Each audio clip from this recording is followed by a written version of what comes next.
नमस्कार साथियों, तो आप सब कैसे हैं? आशा करती हूँ कि आप सब सही होंगे। तो चलते हैं आज की थ्योरी क्लास की तरफ, जो है theory class number 13 age and centuries की। आज हम करने जा रहे हैं पुरितन एज। पुरितन एज बेटा, मैं आपको ये शुरू से बताना चाहूँगी कि कई बुक्स में माना जाता है 1603 से 1660 तक, क्योंकि बेटा फिर आप लोग मुझे मैसेजेस करेंगे, कमेंट बॉक्स में लिखेंगे कि मैम कई बुक्स में तो 1603 से टाइम पीरियड है किसका, पुरितन एज का। तो इसलिए मैं आपको पहले ही क्लियर कर दे रही हूँ कि 1603 से 1660 तक या फिर 1620 या 25 से 1660 तक भी टाइम पीरियड कई बुक्स में मेंशन्ड है किसका, पुरितन का। ऐसा क्यों है बेटा?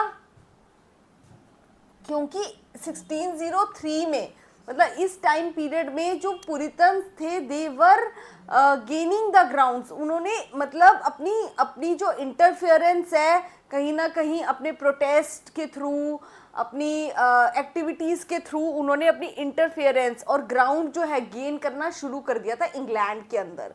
बट पूरी तरह से सत्ता में नहीं आए। सत्ता में मतलब उनका ऐसा कोई लीडर नहीं था जो डोमिनेट कर सके इंग्लैंड को, जो कि इंग्लैंड की सत्ता पे बैठ सके। तो उस समय ये लोगों ने सिर्फ ग्राउंड गेन करना शुरू किया था। एंड जो पुरितन एज है, पुरितन एज डोमिनेंस, प्रॉपर डोमिनेंस की एज कब मानी जाती है, मतलब प्रॉपर डोमिनेंस कब शुरू हुआ था? 1649 में, और रहा कब तक? 1660 तक। ठीक है, तो 1649 से 1660 तक मेन डोमिनेंट पीरियड माना जाता है किसका, पुरितन्स का। क्योंकि इस समय जो इनका लीडर था यानी कि ओलिवर क्रोमवेल, वो बैठा था सत्ता पे। So he was ruling, he was maintaining the country. उसका रूल था इनके लीडर का, वो पुरितन्स का लीडर था ओलिवर क्रोमवेल। सो इसलिए ये जो टाइम पीरियड है 1649 से 1660, ये इसीलिए मेन माना जाता है क्योंकि इस टाइम पीरियड में इनका लीडर जो था वो सत्ता पे था। अब इंट्रोडक्शन पढ़ते हैं। Also known as age of Milton. इसको एज ऑफ मिल्टन क्यों कहा जाता है? Because in during the Puritan age के दौरान सिर्फ मिल्टन ही ऐसे ग्रेटेस्ट ऑथर थे जो इस टाइम पीरियड में हुए। So he was the greatest author during Puritan age. ये सबसे ज़्यादा ग्रेटेस्ट ऑथर थे इस एज के, इसलिए इनके नाम पे एज का नाम रखा जाता है, that is age of Milton. Age of Cromwell क्यों कहा जाता है इसको?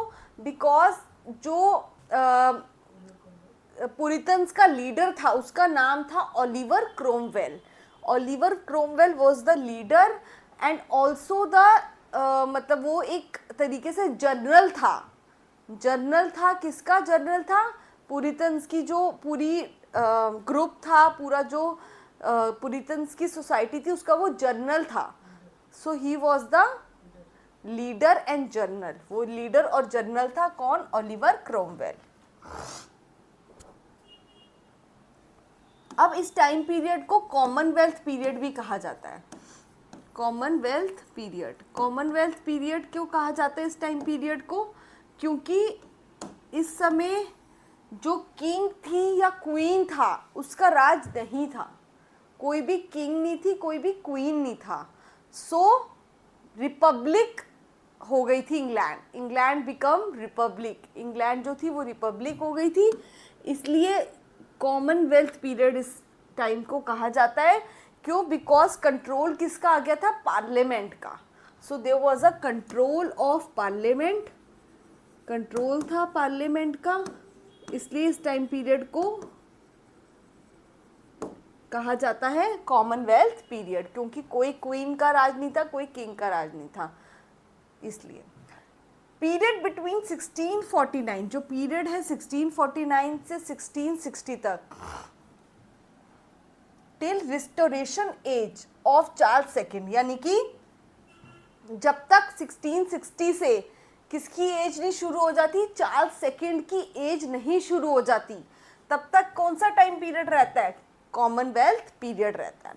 एंड 1660 में जब क्या होता है कि क्या कहते हैं, जब 1660 में चार्ल्स सेकेंड सत्ता पे बैठता है, Charles second who was the son of Charles first, तो रिस्टोरेशन पीरियड वहीं से शुरू हो जाता है 1660 से। तो बेटा अब पढ़ते हैं, अब चलते हैं कि मेन 1649 में जो शुरू हुई थी, क्या शुरू हुई थी, पुरितन एज शुरू हुई थी, वो किसकी डेथ के साथ शुरू हुई थी। एक्चुअली में 1649 में एग्जीक्यूशन कर दिया गया था, एग्जीक्यूशन मतलब फांसी पे लटका दिया गया था, किसको, चार्ल्स फर्स्ट को, किंग चार्ल्स फर्स्ट को 1649 में एग्जीक्यूशन दे दिया गया था। और उनकी डेथ के साथ ही सत्ता पे आए कौन, पुरितन्स के लीडर एंड जनरल थे पुरितन्स के, जिनका नाम था Oliver Cromwell. Deeply influenced by Puritan idols, जो ये टाइम पीरियड था वो डीपली इन्फ्लुएंस वहाँ पे इस टाइम पीरियड में जब लीडर ही पुरितन का है तो इन्फ्लुएंस किसका चलेगा, पुरितन आइडल्स का। पुरितन आइडल्स यानी पुरितन की जो क्वालिटीज थी, क्या क्या क्वालिटीज थी, मोरालिटी, रिलीजन, ऑस्टेरिटी। ऑस्टेरिटी का क्या मतलब है बेटा, यानी कि डिसिप्लिन, सेंट लाइफ, यानी ऑस्टेरिटी मतलब होते हैं सेंटली लाइफ, सेंटली लाइफ और सेल्फ डिसिप्लिन्ड लाइफ,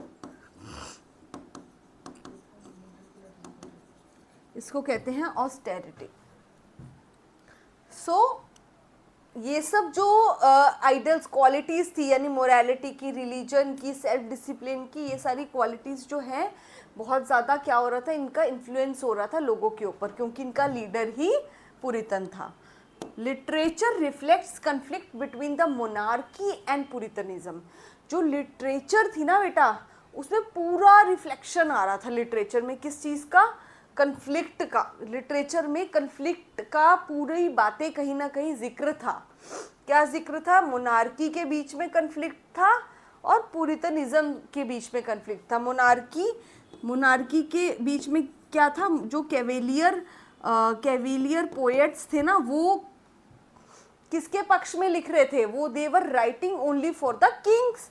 तो कैवेलियर पोएट्स जो थे वो किंग्स के लिए यानी मोनार्की के लिए लिख रहे थे, और जो पुरितनिज्म्स थे वो अगेंस्ट थे, किसके अगेंस्ट थे, ओनली किंग के रूल्स के अगेंस्ट थे। मतलब वो नहीं चाहते थे कि सिर्फ मोनार्की का रूल हो, पूरी पावर मोनार्की के हाथ में रहे, ये बर्दाश्त नहीं था किसको, पुरितन्स को।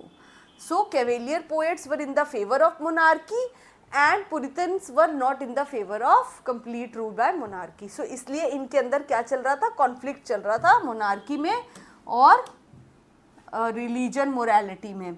सो लिटरेचर में ये सब कहीं ना कहीं हमें पढ़ने को मिल रहा था, उस समय रिफ्लेक्ट कर रहा था conflict. Note the actual Milton age is from 1625 to 1660. He is clearly reflected in both Caroline and Puritan age. So, जो मिल्टन है उनकी एक्चुअल एज जो है 1625 से 1660 इसलिए मानी जाती है क्योंकि मिल्टन ने कई अपने जो वर्क्स हैं वो 1625 यानी कि कौन सी एज थी, कैरोलाइन एज में भी लिखे थे। लास्ट में जब कैरोलाइन एज अपने एंड पे थी तब मिल्टन का इन्फ्लुएंस शुरू हो गया था। तो कहीं ना कहीं जो मिल्टन है वो कैरोलाइन एज में भी काउंट होते हैं और पुरितन एज में भी काउंट होते हैं। सो इनकी जो एक्चुअल इन्फ्लुएंस है इनके वर्क्स का मिल्टन के, वो माना जाता है 1625 से 1660। सो 1649 में बेटा एक और इवेंट हुआ था। 1649 में मिल्टन को बनाया गया था, ये एक इम्पॉर्टेंट डेट है, याद रखनी पड़ेगी आपको।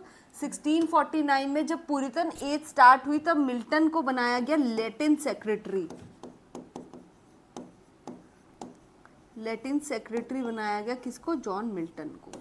सो When was John Milton was made Latin secretary in 1649.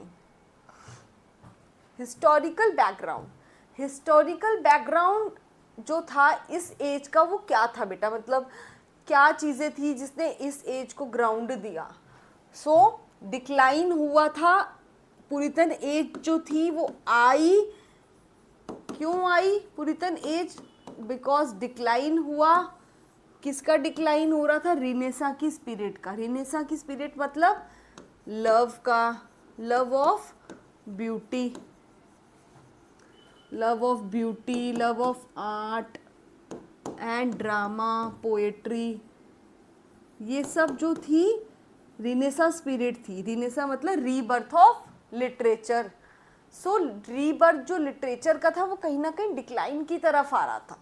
So art, poetry ये सब जो थी डिक्लाइन की तरफ आ रही थी. सो रिनेसा स्पिरिट डिक्लाइन हो रही थी एंड पुरितनिज्म का राइज हो रहा था. पुरितनिज्म मतलब पुरितनिज्म बेटा मतलब था कि स्पिरिचुअल, एक तरीके से स्ट्रिक्टनेस, स्ट्रिक्ट लाइफ का और सेल्फ डिसिप्लिन्ड लाइफ का, कहीं ना कहीं इन चीज़ों की शुरुआत हो रही थी. ठीक है. So strict life, self disciplined life, ये सब चीज़ों की शुरुआत हो रही थी. लव, ब्यूटी, आर्ट, पोइट्री, ये सब कहीं ना कहीं डिक्लाइन हो रहा था. सिविल वॉर्स हो रहे थे. कब से कब सिविल वॉर्स सबसे पहले स्टार्ट हुए? 1642 में. और कब तक चले? 1649 तक चले. किसके बीच में मेन सिविल वॉर्स किसके बीच में हो रहे थे? सिविल वॉर्स होते हैं जो कंट्री के विद इन होते हैं. सो कंट्री के अंदर किसके बीच में लड़ाई चल रही थी? एक तो कैवेलियर्स के बीच में. कैवेलियर्स कौन थे? रॉयलिस्ट थे. और दूसरी पुरितन्स के बीच में. जो कैवेलियर्स वर द पोएट्स, ये पोएट्स थे in the court of king, in the court of king, जो कि क्या थे? इंक्लाइन टुवर्ड्स द किंग थे. और पुरितन्स कौन थे? Who were supporting the parliament, जो पार्लियामेंट के सपोर्ट में थे. दे वॉन्ट्स, पुरितन क्या चाहते थे? लिमिटेड मोनार्की, मतलब लिमिटेड राज चाहते थे किंग का, पूरा डोमिनेंस नहीं चाहते थे किंग का. सो लिमिटेड मोनार्की चाहते थे. Whereas cavaliers want absolutism. Cavaliers क्या चाहते थे? They want absolutism. Absolutism means complete rule of, divine rule of king, divine rule of, divine right of king.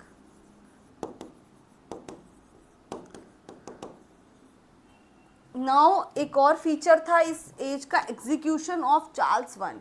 यानी कि जो ये एज शुरू हुई 49 में, इसके पीछे क्या बैकग्राउंड था? एकदम ये एज 1649 में क्यों शुरू हुई? क्योंकि एग्जीक्यूशन हुआ, फांसी पे लटका दिया गया इनके किंग को, चार्ल्स फर्स्ट को. और कॉमनवेल्थ आ गया, यानी कि रूल ऑफ रिपब्लिक रूल आ गया, रूल ऑफ पार्लियामेंट आ गया under the Cromwell. Strict moral and religious discipline, strict moral और रिलीजियस डिसिप्लिन थे. यानी कि मॉरली और रिलीजियसली जो डिसिप्लिन्स बनाए गए थे वो सबको फॉलो करने थे. And dominated public and private life. So जो पब्लिक और प्राइवेट लाइफ थी लोगों की, उनको डोमिनेट कर रहे थे strict rules and regulations. Literary characteristics of the age. अब इस एज के करेक्टरिस्टिक्स क्या थे लिटरेचर के फील्ड में? सो लिटरेचर वॉज सीरियस. लिटरेचर जो जहाँ कहीं ना कहीं जो पिछला टाइम पीरियड था उसमें लिटरेचर जहाँ वायलेंस होती थी, थ्रिलिंग होती थी, ब्लड शेड से भरी होती थी, वहीं लिटरेचर जो थी अब क्या होने लग गई थी? Serious, didactic, moral, religious. क्यों? बिकॉज जो पुरितन्स थे उन्होंने क्या लिया, वो किस चीज़ को फॉलो करते थे? स्ट्रिक्टनेस को, ठीक है, सेल्फ डिसिप्लिन को.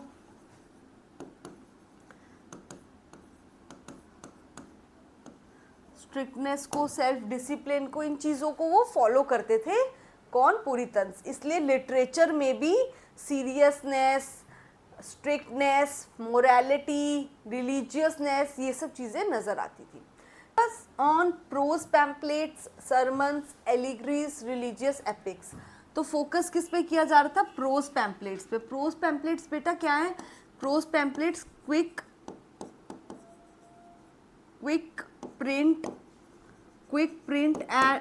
एंड चीप प्रिंट का मीडियम थे।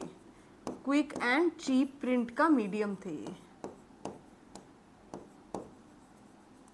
और ऐसा ही एक फेमस पैम्पलेट जो है किसने लिखा था? जॉन मिल्टन ने।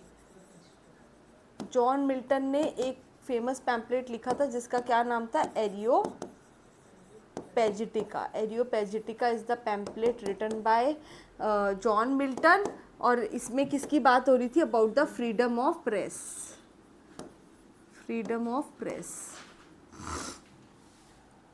सरमन्स क्या होते हैं बेटा?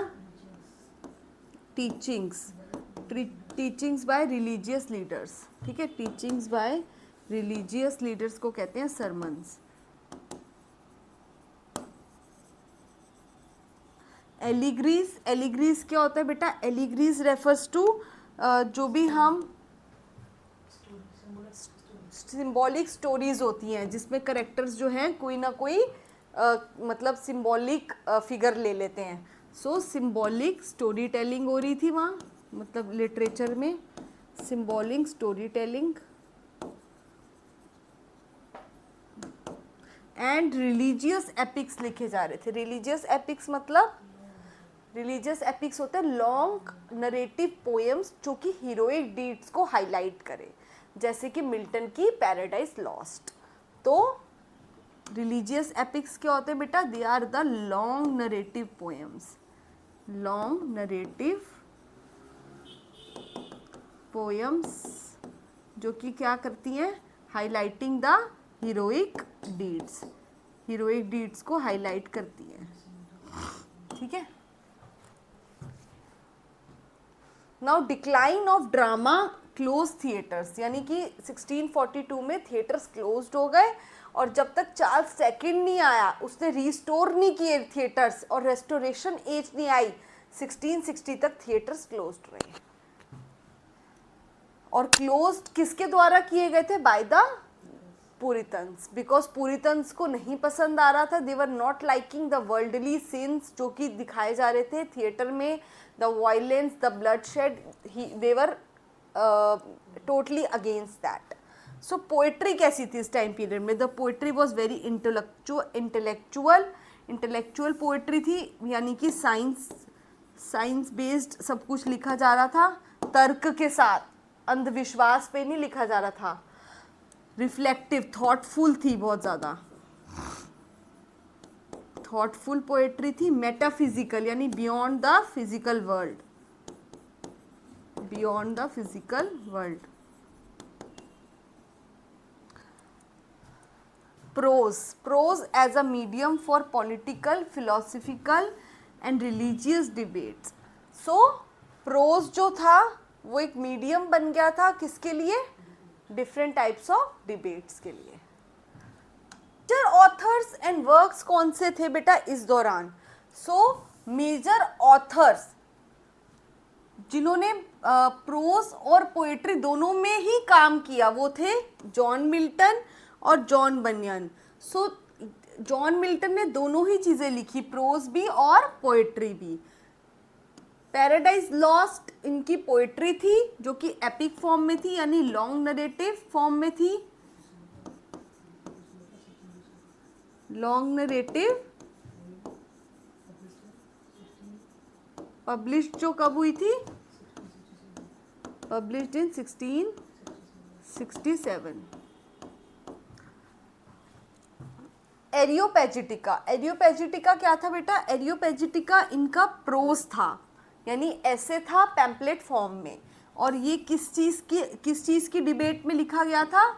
For the freedom of the press, कि प्रेस को फ्रीडम मिलनी चाहिए, आज़ादी मिलनी चाहिए कि वो कुछ भी लिख सके। जो सेंसरशिप लगाई गई थी प्रेस पे कि जो प्रेस है वो अपनी मर्जी से रॉयल फैमिलीज के बारे में, किंग के बारे में लिख नहीं सकती थी, तो वो क्या चाहते थे? जॉन मिल्टन वांट्स कि ये जो रिस्ट्रिक्शंस हैं प्रेस के ऊपर से हटा दी जाएं।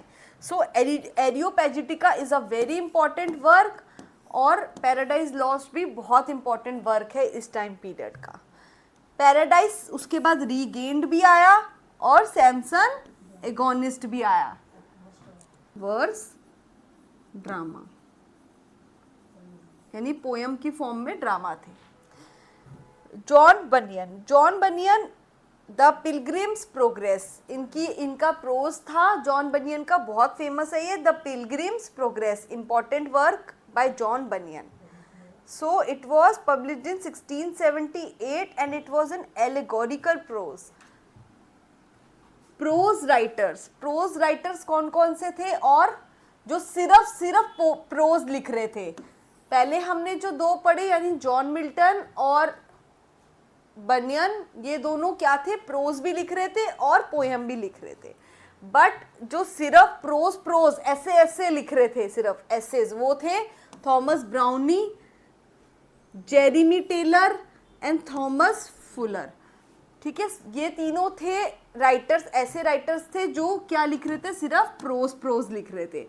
इनका थॉमस ब्राउनी का रिलीजियो मेडिसी फेमस था।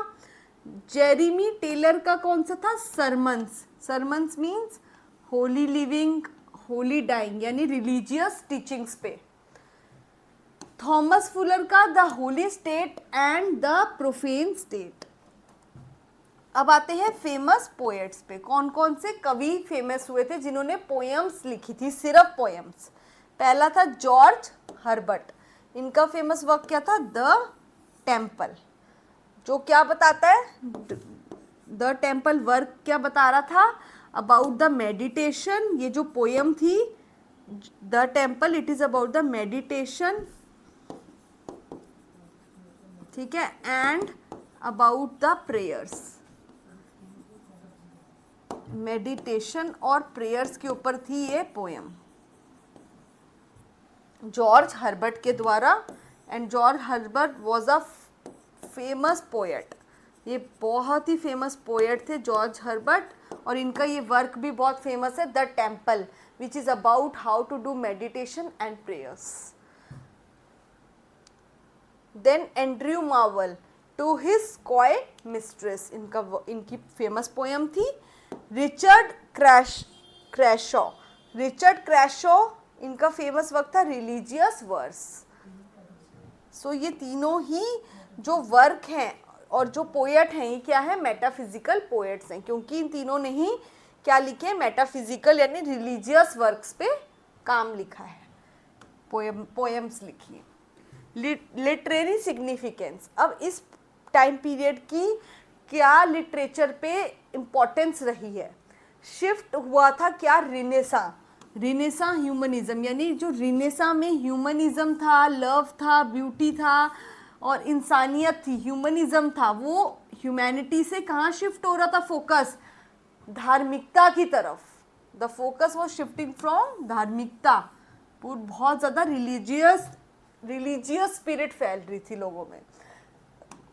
प्रोज यानी एसेस वो ज़्यादा चलने लग गए थे, और ड्रामाज जो थे वो इस पीरियड में डिक्लाइन हो रहे थे, क्योंकि ड्रामाज में क्या था? वायलेंस, ब्लडशेड, थ्रिलिंग, जो पसंद नहीं आ रही थी पुरितन्स को, इसलिए Puritans were focusing on the proses, वो प्रोजेज पे ज़्यादा फोकस कर रहे थे।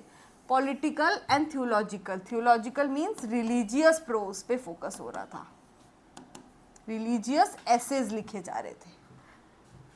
Birth of English epic tradition, so इस टाइम पीरियड में एक नई प्रथा ने जन्म लिया था, एक नई फॉर्म ऑफ पोएट्री ने जन्म लिया था, विच इज एपिक ट्रेडिशन, जो कि क्या थी?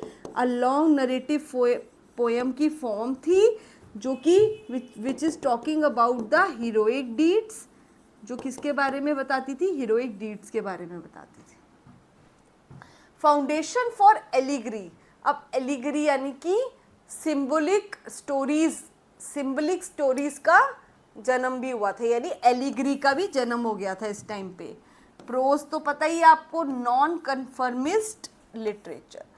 प्रिपेयर्ड ग्राउंड फॉर रिस्टोरेशन, यानी कि अगली एज आने वाली है, उस एज का क्या नाम है? नेक्स्ट एज का रेस्टोरेशन एज। और इसके बाद इन्होंने रेस्टोरेशन लिटरेचर के लिए क्या कर दिया, एक बेस तैयार कर दिया। Now conclusion. अब इस एज में इम्पॉर्टेंट, अभी तक लेक्चर में मैंने वैसे तो सब इम्पॉर्टेंट बताया, पर जो मेन की पॉइंट्स हैं जो याद रखने हैं वो अब बता रही हूँ मैं। दीज आर, ये वो पार्ट है जिसमें से क्वेश्चन आता ही आता है। कंक्लूजन। पुरितन एज जो थी वो स्पिरिचुअलिटी की, डिसिप्लिन की, स्ट्रिक्टनेस की एज कहलाती है। So it is a stern morality and spiritual discipline age. Literature जो थी वो क्या कैसी थी इस टाइम पे, लिटरेचर बहुत कॉन्फ्लिक्ट शो कर रही थी, झगड़ा शो कर रही थी किस किस के बीच में, रिलीजन के अंदर, पॉलिटिक्स के अंदर और आर्ट में, सब जगह कॉन्फ्लिक्ट ही कॉन्फ्लिक्ट चल रहा था। क्यों? रिलीजन में एंग्लिकन्स के बीच में, पुरितन्स के बीच में, ठीक है, पार्लियामेंट के बीच में, सब में कहीं ना कहीं झगड़ा था। पॉलिटिक्स में भी क्या था, किंग की अथॉरिटी में झगड़ा था। तो इस तरीके से लिटरेचर भी कॉन्फ्लिक्ट शो कर रही थी। मिल्टन एक इम्पॉर्टेंट फिगर थे इस टाइम पीरियड की, इसीलिए इस एज का नाम क्या रखा गया, age of Milton, because he was the greatest figure of this time period. So central literary figure बने जॉन मिल्टन, और जॉन बनियन जो थे ये फेमस फिगर बने किसकी, प्रोज एलिगरी की, प्रोज एलिगरी की फिगर। कंट्रीब्यूशन अगर हम देखें तो lasting religious, philosophical and epic legacy, यानी कि कंट्रीब्यूशन क्या क्या था इस टाइम पीरियड में, जो इस टाइम पीरियड की लिटरेचर में ने कंट्रीब्यूशन दिया था, वो क्या कंट्रीब्यूशन दिया था, religious contribution, philosophical contribution and epics की फील्ड में कंट्रीब्यूशन। यानी ये एज हमें देके गई लिटरेचर में क्या क्या लिटरेचर, रिलीजियस लिटरेचर, फिलोसफिकल यानी मेटाफिजिकल पोएट्री, मेटाफिजिकल वर्क्स देके गई हमें, और एपिक पोएम्स का निर्माण हुआ इस टाइम पीरियड में। क्या लॉन्च हुई, एपिक पोएम्स लॉन्च हुई।